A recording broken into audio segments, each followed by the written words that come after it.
최고의 명령 사랑이라는 제목으로 오늘 요한복음의 말씀 함께 나누기를 원합니다. 사랑하는 성도 여러분, 혹시 이메일을 하나씩 가지고 계십니까? 네, 우리가 이메일 주소라고 하면 지금은 그냥 주로 많이 사용하지 않고 그냥 인증번호 받을 때만 가끔 쓰는 정도이지만, 우리가 옛날을 한번 떠올려 보면 이 이메일 주소라고 하는 것은 지금의 일종의 카카오톡 같은 그런 역할을 하지 않았나 하고 생각해 봅니다. 2002년에서 3년 정도 어간으로 기억하는데요, 저는 그때 처음으로 이메일을 만들었습니다. 다음이라고 하는 포털에서 한메일, 아마 많은 분들이 가입하고 사용하셨을 거라고 생각하는데요, 그때 처음 만들었던 이메일, 우리 성도님들은 그 이메일 아직도 로그인하고 계신지요? 저는 우연히 작년에 처음 만들었던 그 이메일, 제가 태어나서 처음 만든 그 이메일에 로그인을 해본 일이 있습니다. 감사하게도 이 인터넷 업체에서 제 계정을 지우지 않고 아직도 그 자료들을 가지고 있더라고요. 그래서 어렵게 비밀번호 복구하기를 해서 그 이메일에 로그인을 했고요. 정말 깜짝 놀랐습니다. 그 안에는 저의 초등학생 때 사진과 그리고 제가 초등학교 친구들과 나눈 대화의 내용들이 아직도 남아 있었기 때문입니다. 별 시덥잖은 이야기들이 많더라고요. 너 내일 숙제했어? 이런 이야기도 있고요.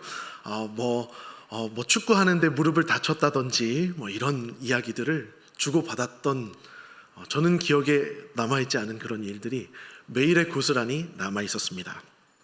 그런데 저의 메일 안에는, 죄송합니다, 제가 오늘 긴장을 많이 했는지 심박수가 높아졌다고 몇 번이나 시계가, 제가 혹시 쓰러진다면 병원을 데려가 주시면 감사하겠습니다.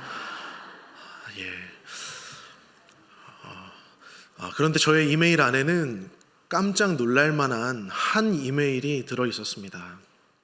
그 이메일은 어떤 이메일이냐면, 제가 당시 초등학교 6학년 때 다녔던 교회의 초등부 선생님과 나눈 메일이 제 메일 안에 남아 있었습니다. 그 선생님을 설명을 드리자면, 그 선생님은 당시에 26살로 이제 갓 군대에서 전역하고 이제 편입학을 앞둔 청년 선생님이었는데요, 반교사를 하기에는 나이가 너무 젊고, 그런데 또 아이들을 향한 진심 어린 사랑의 마음은 있기 때문에 전도사님이 고민을 하다가 저에게 붙여주신 한 선생님이셨습니다. 그런데 담당 전도사님이 유독 저를 골라서 저를 케어하라고 이 선생님을 보내주신 이유가 있었는데요, 많은 성도님들 아시겠지만 저는 초등학교 5학년 때 아버지께서 갑자기 돌아가셨기 때문에, 갑자기 교회 생활을 열심히 하던 40대 부부 중 남자 집사님이 소천했던 것을 전도사님이 마음을 어렵게 여기시고, 그 아들이 우리 초등부에 있는데 이 학생을 잘 케어해 주라고 이 청년 선생님을 저에게 붙여주셨던 것이었습니다.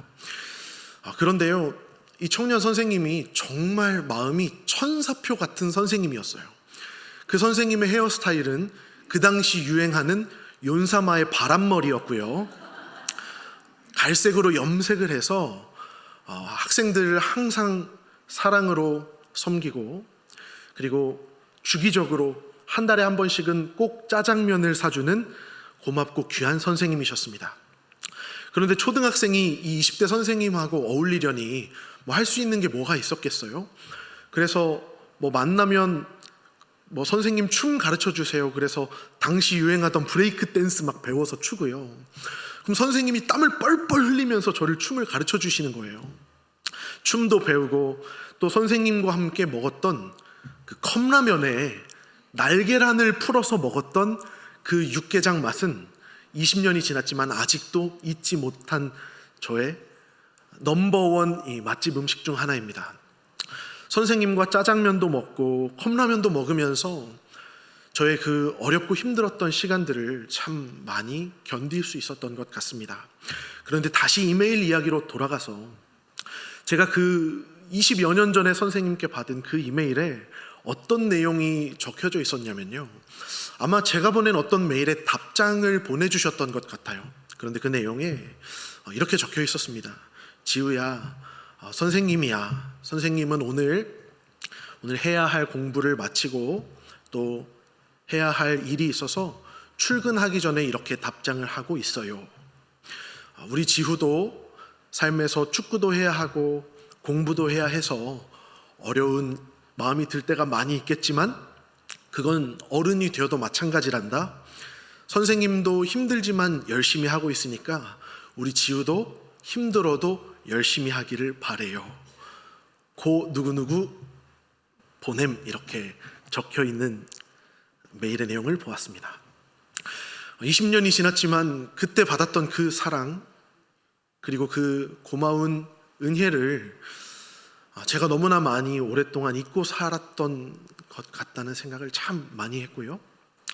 나는 이렇게 사랑의 빚이 많은 사람이구나 라는 것을 깨닫게 되었습니다. 사랑하는 성도 여러분, 제가 이렇게 빚이 많은 사람입니다. 그리고 정말 감사하게도 저는 그때 만났던 그 선생님의 사랑을 통해서 하나님의 사랑이 있다면 이런 것이 아닐까 하고 생각해 보는, 비록 사람에게 받은 사랑에 불과하지만 저는 그것을 하나님의 사랑이었다고 고백하는 사랑임을 이 시간 고백합니다. 아마 그 선생님은 하나님께서 저를 불쌍히 여기시고 저에게 보내주신 작은 예수님이 아니었나 하고 생각해 봅니다. 이런 작은 예수님과의 만남을 경험해 본 일이 있으신지요? 없으십니까? 없으시다면 너무 안타깝습니다. 만약 없으시다 하더라도 우리가 누군가에게 이 작은 예수의 사랑을 전할 수 있는 사람들이 되기를 소망합니다. 교회 안에는 이와 같은 귀한 사랑의 은혜의 이야기들이 많이 있음을 기억합니다. 오늘 우리 주님께서도 우리에게 말씀하셨습니다. 뭐라고 말씀하셨죠? 우리가 너무나 잘 알고 있는 말씀이죠. 내가 너희에게 새 계명을 주노니 너희가 서로 사랑하라. 주께서는 말씀해 주셨습니다. 오늘 본문에서 예수님이 제자들에게 이 말씀을 하시는 날은요, 예수님이 십자가 지시기 전날 밤이었습니다.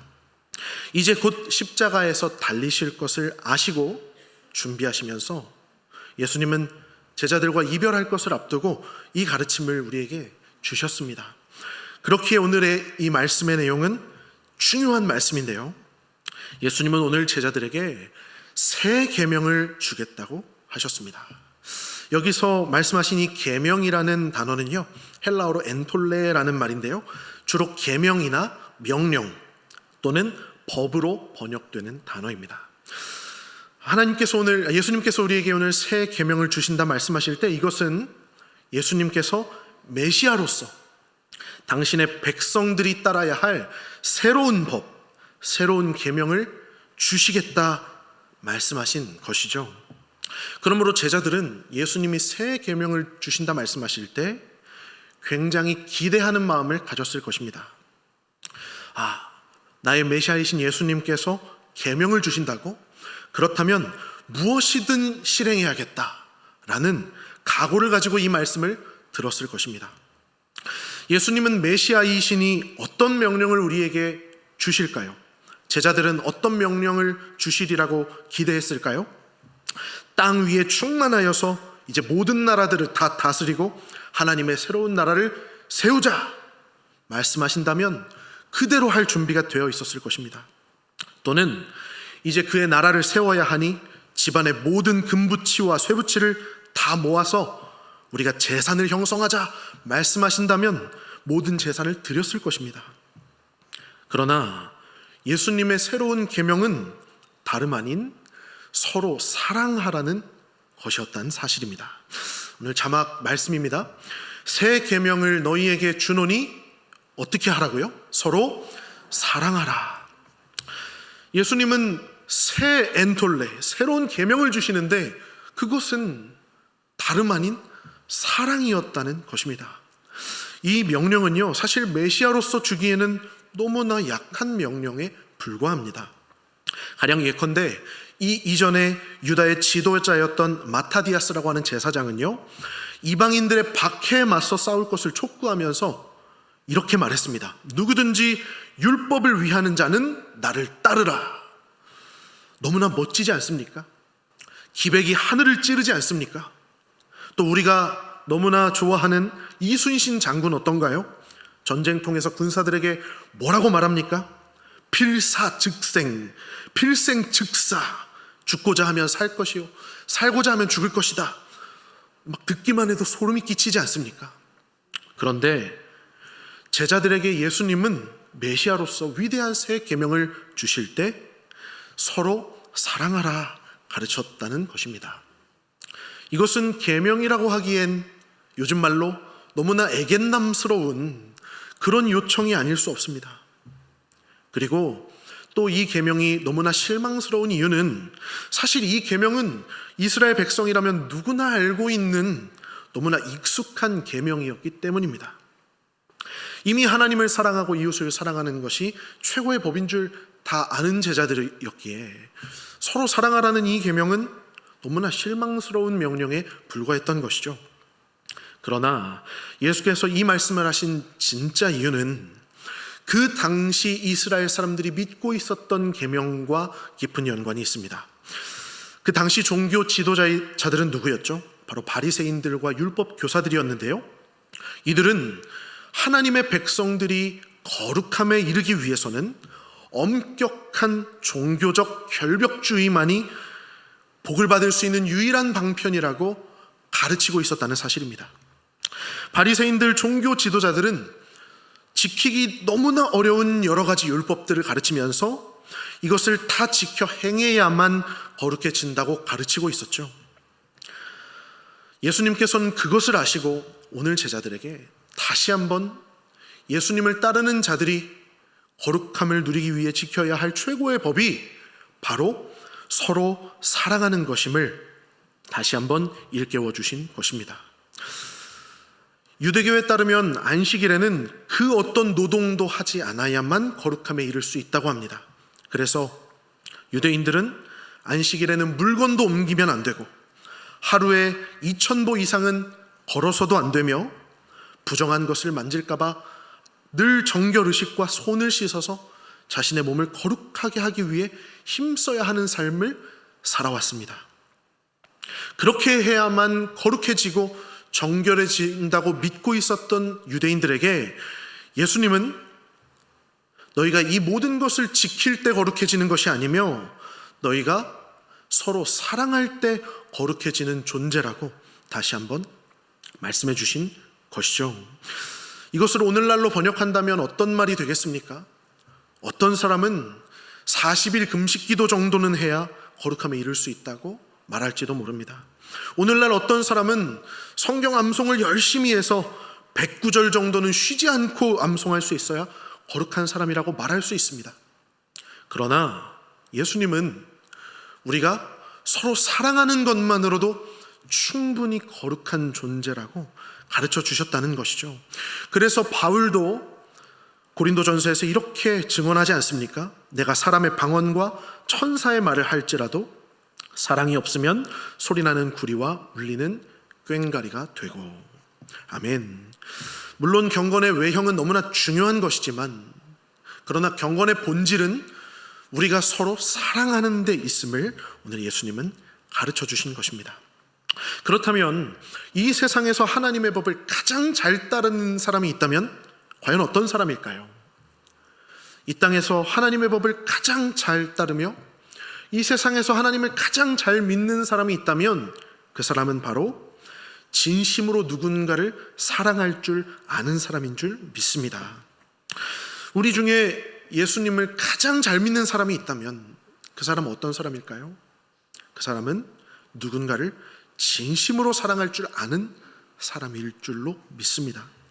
그리고 우리 중 누군가가 예수를 더 잘 믿으려 한다면 더 잘 믿고 싶을수록 누군가를 더 잘 사랑하는 사람이 되기 위해 힘써야 할 줄 믿습니다.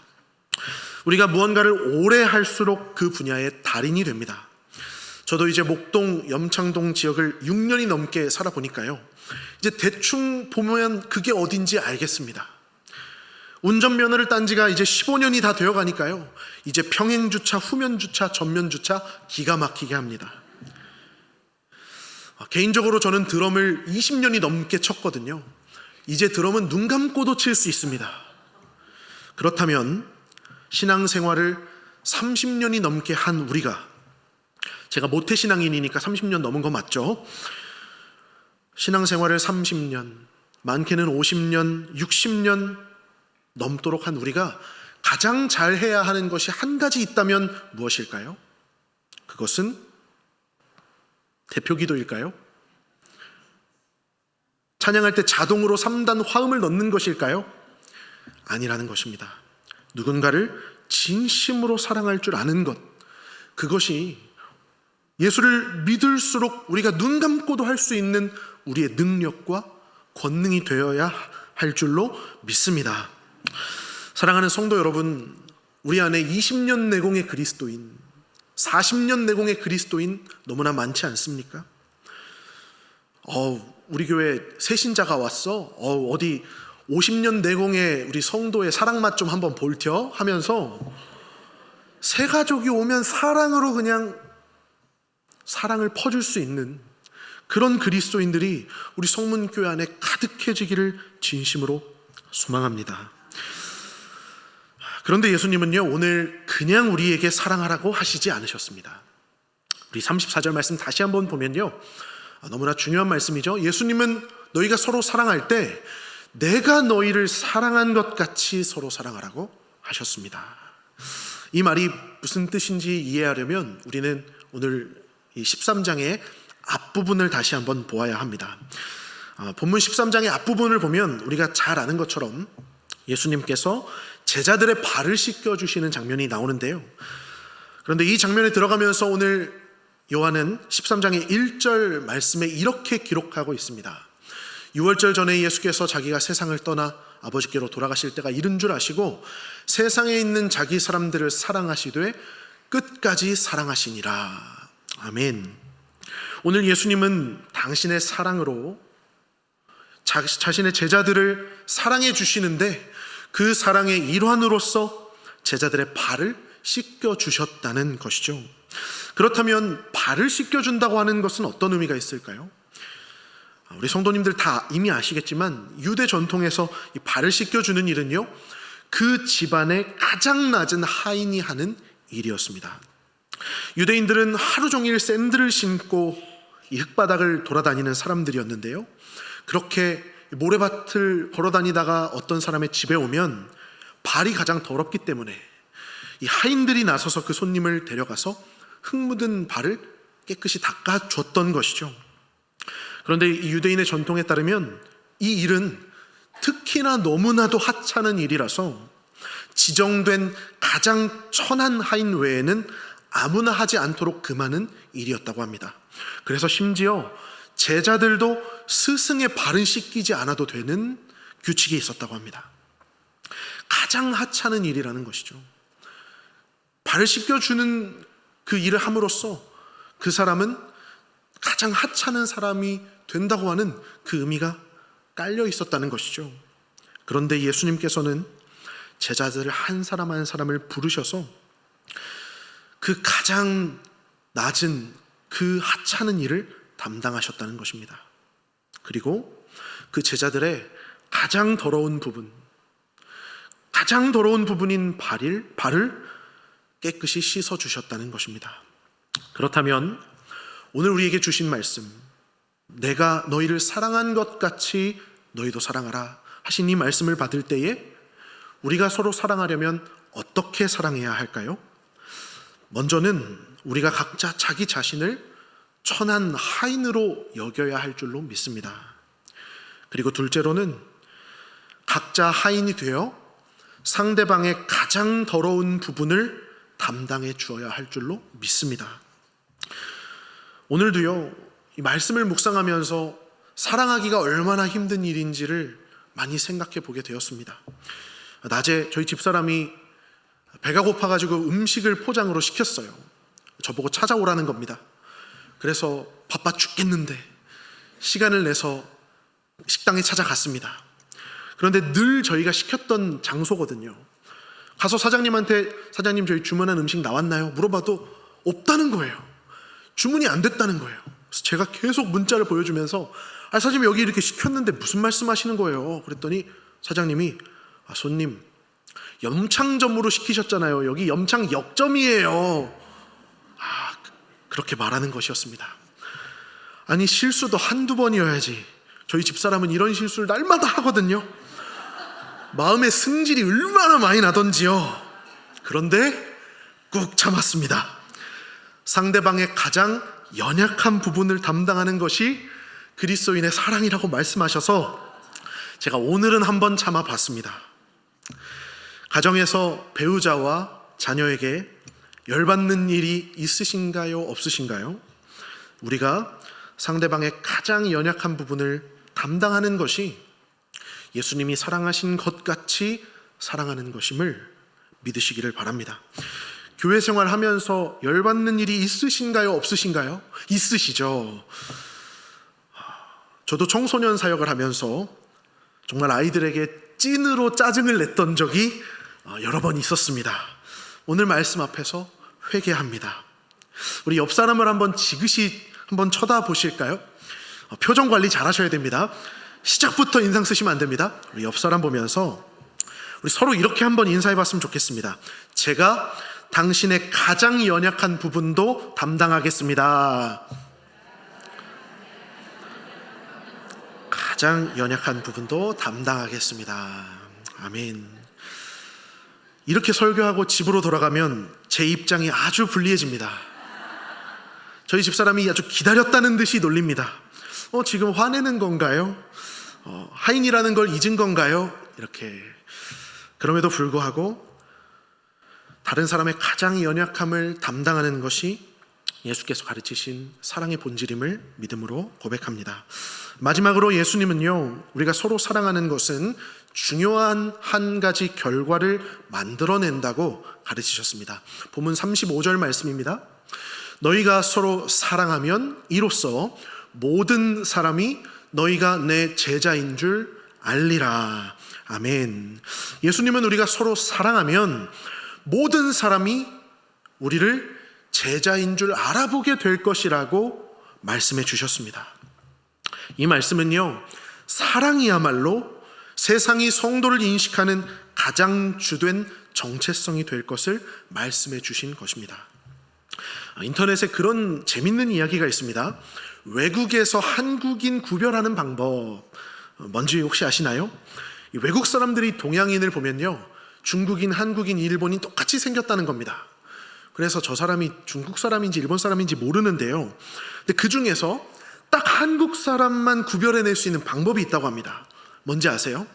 자, 이제 비행기를 탔습니다. 이륙을 해서 이제 비행을 하고 목적지에 딱 도착을 한 거예요. 그러면 띵동 하면서 벨트 불이 딱 꺼지면서 목적지에 도착했으니 안전까지 나오면 벌떡 일어나는 사람들이 있답니다. 이 사람들 어떤 나라 사람들일까요? 한국 사람들은 안전 얘기만 나오면 벨트 바로 풀고 일어난다고 합니다. 그리고요, 또 외국 택시 기사들은요, 공항에서 이 한국인들을 알아볼 수 있는 방법이 있다고 하는데요, 외국에서 콜택시를 부르면 중국 사람들은요, 도착하면 5분 늦게 나온다고 합니다. 늦게 나오는 사람 중국 사람들이래요. 근데 이제 일본 사람들은요, 택시가 도착해도 자기들끼리 막 핸드폰을 보면서 막 소곤소곤 이야기를 한다고 합니다. 그래서 일본 사람들은 그냥 작게 말하는 사람. 근데요, 한국 사람들 특징이 있는데 뭔지 아세요? 한국 사람들은요, 택시로 걸어온다고 합니다. 그런데 걸어올 때 꼭 손을 이렇게 하면서 걸어온대요. 이게 한국 사람들의 특징이라고 합니다. 한국인은 딱 티가 난다는 것이죠. 한국인의 특징을 알면 한국 사람들을 구분해낼 수 있다는 것입니다. 제가 어렸을 때 학교에 가면 준비물로 크레파스를 가져오라고 하십니다. 그러면 저희 어머니는 꼭 어디서 누가 쓰던 크레파스를 얻어가지고 주세요. 가지고 가면 막 어떤 건 길이가 짧고 어떤 건 멀쩡해 보이는데 잡아보면 부러져 있고 막 그렇거든요. 그런데요, 제 옆자리에 앉은 부잣집 외동딸은요, 이상하게 꼭 티가 나더라고요. 가방에서 크레파스를 꺼냈는데 누가 봐도 새 겁니다. 그 다음에 저는 기껏해야 24색인데 걔는 36색인 거예요. 부자는 티가 난다는 거죠. 그렇다면 어느 한 장소에 수많은 사람들이 뒤섞여 앉아 있는데 거기서 딱 예수 믿는 사람들만 골라낼 수 있는 방법이 있다면 무엇일까요? 그것은 그 사람 안에 참된 사랑이 있느냐 없느냐를 보면 되는 줄로 믿습니다. 왜 그렇습니까? 예수 믿는 사람들은 딱 티가 나기 때문이죠. 부산 사람들은 어느 지역 사투리를 씁니까? 부산 사투리 쓰잖아요. 마 했나 안 했나 하지 않습니까? 그런데 이 천국에서 간 내려온 것 같은 우리 그리스도인은 딱 보면 그 사람의 말과 행동에서 그 사람이 어디에서 왔는지, 이 사람이 무엇을 하는 사람인지 딱 티가 나기 때문입니다. 예수 믿는 사람들은 날마다 주 예수와 동행하면서 날마다 그 속에 하나님의 사랑으로 채움을 받고 또 내 이웃을 사랑하는 주의 계명을 계속 전달받기 때문에 어느샌가 그는 감출 수 없는 사랑의 사람으로 나타나게 되는 것입니다. 저 사람은 어딘가 다르네? 저 사람은 왜 뭔가 느낌이 다르지? 저 사람은 왜 혼자 다 희생하지? 저 사람은 왜 남들을 이해하려고 노력하지? 저 사람은 다른 사람을 사랑하려고 힘쓰는 사람이구나. 저 사람 예수 믿는 사람이구나. 하는 말이 로 바뀔 때 세상은 우리 안에서, 작은 예수인 우리 안에서 사랑이 넘쳐나시는 그리스도를 보며 작은 예수로 사는 우리를 통해 크신 예수 그리스도의 본체를 보는 일이 일어날 줄로 믿습니다. 말씀을 정리하고 주신 말씀 안에서 우리 두 가지를 결단하기를 원합니다. 오늘 예수님은 당신께서 우리에게 주실 새 계명은 다름 아닌 참된 사랑이라고 말씀하셨습니다. 그러므로 예수 가장 잘 믿는 사람은 누군가를 진심으로 사랑할 줄 아는 사람인 줄 믿습니다. 그러므로 오늘 주신 말씀 안에서 두 가지를 결단하기를 원하는데요. 우리 첫 번째 결단입니다. 우리 자막을 부탁드립니다. 우리 첫 번째로 사랑의 범위를 넓히고 깊이를 더합시다 하고 결단하기를 원합니다. 죄송하지만 우리 다 같이 한 목소리로 한번 해볼까요? 읽겠습니다. 시작. 사랑의 범위를 넓히고 깊이를 더합시다. 아멘. 사랑에는요 범위가 있고 또 깊이가 있다는 것입니다. 사랑에는요 먼저 범위가 있습니다. 이 범위라는 것은 가까운 곳부터 먼 곳까지의 범위가 있다는 것입니다. 먼저 우리는 가까운 곳만 사랑하려는 경향이 있습니다. 내 가족만 또는 내 친구만, 교회에서는 내 셀원만, 내 부서만. 이것은 사랑의 범위가 넓은 걸까요? 좁은 걸까요? 좁은 것이죠. 또 사랑에는요 방향이 있습니다. 흐르는 방향을 말씀드리는 겁니다. 내 사랑이 내가 아는 사람에게만 향하거나 또는 내가 좋아하는 사람에게만 향하거나 아니면 나에게 유익한 사람만 사랑하고 또는 누군가를 용서할 때에도 최소한 반성하려고 하는 사람에게만 용서한다거나 어떤 조건에 의해 사람을 사랑하는 방향이 있다는 것이죠. 우리가 나에게 유익한 사람만 사랑한다면 이 방향은 좁은 걸까요? 넓은 걸까요? 좁은 것이죠. 우리가 이 사랑의 범위를 넓히기를 원합니다. 내 가족만이 아니라 내 이웃의 가정들에게도, 내 셀원과 내 부서만이 아니라 내 이웃 셀과 내 이웃 부서에게도, 내가 아는 사람만이 아니라 나에게 중요한 사람들만이 아니라 내가 모르는 사람, 내가 처음 본 사람, 나에게 중요치 않은 사람에게까지 사랑을 베푸는 사람들이 되기를 원합니다. 그러나 모든 사람은요 정도껏 사랑하는 데 익숙합니다. 그래서 초대교회에도 이런 가르침이 있지 않습니까? 자녀들아, 우리가 말과 혀로만 사랑하지 말고 행함과 진실함으로 하자. 초대교회 성도들도 그랬다는 것이죠. 우리는 가까운 곳만 사랑하는 데에 익숙하다는 것입니다.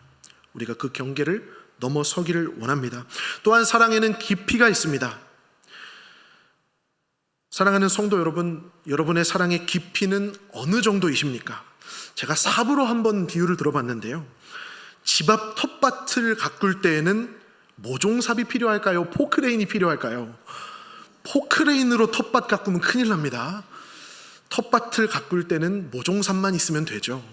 그런데 이 수십 층짜리 아파트를 지으려면 지하 5층까지 뚫어야 50층짜리 건물을 올릴 수 있다는 거예요.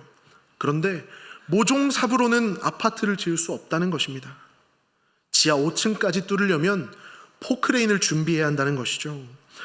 누군가를 사랑할 때 우리의 깊이를 더하기를 원합니다.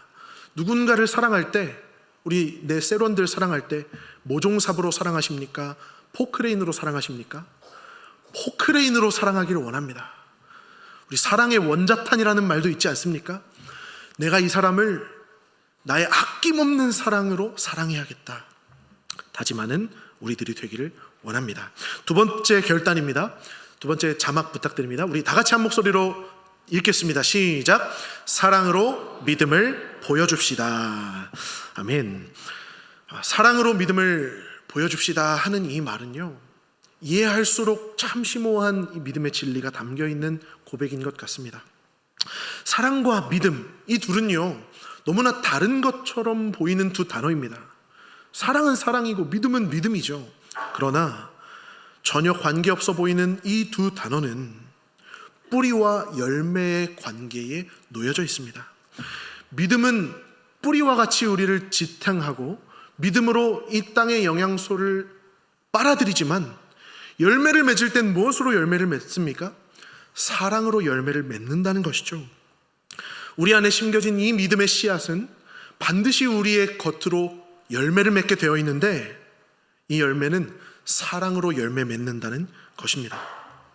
그러므로 우리 교회가 사랑으로 믿음을 증명하는 교회 되기를 소망합니다. 어떤 사람이 우리 교회를 방문하게 된 것입니다. 그럼 우리 교회 성도님들을 만나겠죠. 그때 우리 성도님들 얼굴 한 분 한 분 볼 때마다 참 이 교회는 사랑이 많은 교회 같구나. 와, 저분은 얼굴만 봐도 사랑이 넘치네. 우리 성도님을 통하여 하나님의 나라를 경험하는 귀한 은혜가 있기를 소망합니다.